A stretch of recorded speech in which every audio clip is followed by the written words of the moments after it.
Ahora vamos a comparar los promedios o las medias entre dos grupos, por ejemplo, entre hombres y mujeres, de una universidad y de otra universidad. La prueba estadística que se utiliza es TED Student para muestras independientes. Ya había mencionado que cuando hablamos de muestras independientes, en realidad estamos hablando de grupos. Estamos en nivel bivariado relacional y estamos comparando por ahora grupos. Luego veremos la comparación de medidas. La comparación de promedios entre grupos obliga a que retomemos un elemento y es recordar los intervalos de confianza para que podamos hablar de la varianza. En tanto aquí, además de demostrar distribución normal, necesitamos demostrar varianzas iguales, o al menos saber si las varianzas son iguales o no para elegir qué renglón leer en la TED Student. Recordemos entonces que nosotros ya sabemos lo del intervalo de confianza, la media. Aquí tenemos la media, tiene un límite inferior, un límite superior, esto lo calculamos con el error estándar de la media, y un valor máximo o mínimo. O sea, es como similar a la caja y bigotes donde van los cuartiles, pero aquí estamos hablando de intervalos de confianza de la media.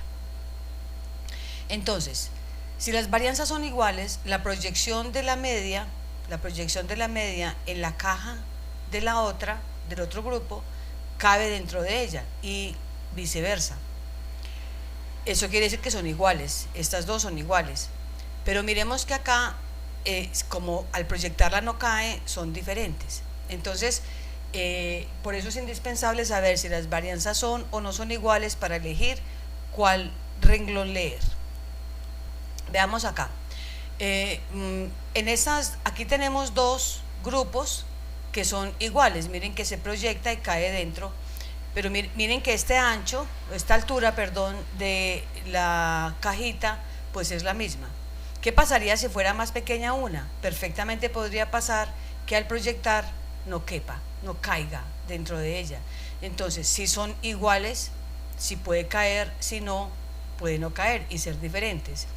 En el ejemplo que tenemos acá, aquí son diferentes y aquí estarían siendo iguales porque la caja sería más amplia, aquí la caja era más pequeña. Una mayor variabilidad en ambas también haría que se volvieran iguales estadísticamente hablando. Entonces, en el contraste de hipótesis, el primero que hay que hacer es el de la distribución normal, que ya ustedes lo conocen. El segundo es el contraste de hipótesis para la varianza. Varianzas iguales se llama homocedasticidad. Entonces, la hipótesis alterna es que la variabilidad en ambos grupos es diferente, es decir, que las varianzas son diferentes. Y la hipótesis nula, como la hipótesis nula da la igualdad, dice que las varianzas son iguales. Aquí nos sucede lo mismo que con la prueba de normalidad. Quisiéramos quedarnos con la hipótesis nula, donde la variabilidad de ambos grupos es igual, es decir, las varianzas son iguales. La prueba que se utiliza es la prueba del test de Levene, que sale junto con la TED Student, que ya la vemos. El contraste de hipótesis para comparar las medias, insisto, ya sabiendo previamente que tiene distribución normal y sabiendo si son homocedásticas o no, entonces tiene como finalidad comparar el promedio de ambos grupos. La hipótesis alterna, el promedio de un grupo es distinto al promedio del otro grupo, o la media de un grupo es distinta a la media del otro grupo, y la hipótesis nula, pues que los promedios son iguales, la negación de la alterna. Como les decía, TED Student para muestras independientes porque son dos grupos. Lo primero sería la distribución normal. Nosotros ya habíamos visto este cuadrito, vamos a trabajar con la variable edad. Vamos a determinar si en estos grupos existen diferencias en la edad promedio de hombres y de mujeres con base en una información recolectada. Estamos mirando la variable edad. La variable edad, primero que todo haríamos el contraste de hipótesis para saber si tiene o no distribución normal. Sabemos que lo hacemos por Kolmogorov-Smirnov y veremos que en efecto nos da un 20% de probabilidad de error, es decir, nos quedamos con la hipótesis nula que dice que tiene distribución normal. Ya tenemos el primer requerimiento cumplido. El segundo sería la varianza y el tercero la T. Pero como les decía, lo de la varianza, la homocedasticidad, se calcula por el mismo sitio. Entonces entramos a analizar, comparar medias prueba T para muestras independientes. Ahorita que teníamos un solo grupo, lo hicimos por prueba T para una muestra. En este instante tenemos dos grupos, entonces entramos prueba T para muestras independientes. Entramos la variable cuantitativa, en nuestro caso la variable de edad, es la variable de prueba, y nos pide la variable de agrupación. En este caso, como vamos a hacer un estudio con hombres y mujeres, pues entramos la variable sexo, y nos pide que definamos los grupos.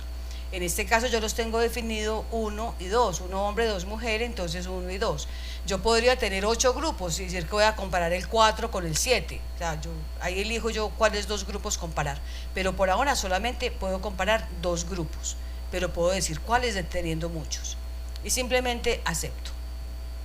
Tenemos entonces nuestro resumen inicial. Tenemos la edad masculino la media de la edad es 41,57 y la mujer de las mujeres 41,75, son datos muy cercanos. En un caso tengo 49, en otro caso tengo 51 casos.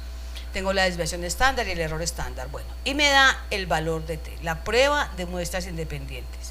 Entonces, primero que tenemos, miren que acá dice se asumen varianzas iguales. Entonces, si las varianzas son iguales, leemos este renglón. Si las varianzas no son iguales, leemos este renglón. Por eso es importante saber si las varianzas son o no son iguales. ¿Y cómo lo sabemos? Con la prueba del Levene. Aquí está la prueba del Levene, que es la F, y me está diciendo esta significancia: 75% de probabilidad de que sean diferentes las varianzas, porque recuerden pues que en este caso es lo mismo. La hipótesis alterna es que las varianzas son diferentes. Entonces, este error tan grandote nos toca quedarnos con la hipótesis nula, que dice que las varianzas son iguales.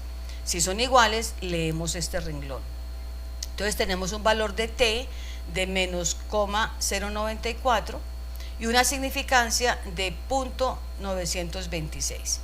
Miren, muchísimo más grande que el 5%, claro, es que están muy cercanas. Nos está diciendo no, en realidad las edades de hombres y de mujeres, la media de la edad de hombres y de mujeres pues es la misma. Esta diferencia matemática no es estadísticamente significativa. Nos da el valor de la diferencia de estos dos números y nos da el intervalo de confianza de la diferencia. Ya les había explicado cómo se lee el intervalo de confianza de la diferencia. Lo que importa es si incluye o no el 0. Y miren que en efecto lo incluye, porque la diferencia no es significativa, va de negativo a positivo, o sea que incluye el 0. Tenemos que concluir entonces, tenemos que quedarnos con la hipótesis nula y tendríamos que concluir que esta diferencia de edad entre hombres y mujeres en el grupo estudiado, pues en la muestra estudiada, no es estadísticamente significativa. Para el ejercicio de ustedes vamos a trabajar con la base de datos recién nacido comparativo, que contiene el peso de recién nacidos de 2 ciudades, de Manizales y de Pereira. Entonces la idea es que ustedes realicen el ritual de la significancia estadística para determinar si el peso de los recién nacidos de las madres de Manizales es igual o no a las de las madres de Pereira, si es igual o no es igual, o si las diferencias son significativas. Entonces, ¿qué tenemos que hacer? Primero que todo, determinar distribución normal. Eso ya es un contraste de hipótesis. Luego, tener mucho cuidado de revisar al Levene para saber qué renglón leer en la T y luego finalmente leer la T. En conclusión, serían 3 rituales de significancia estadística. Por ahora, mientras estamos haciendo ejercicio y estamos aprendiendo esto, luego obviamente eso no se hace. Pero entonces sería el ritual de significancia para la distribución normal, el ritual de significancia para la homocedasticidad o para varianzas iguales y finalmente el ritual de significancia para T de Student de muestras independientes.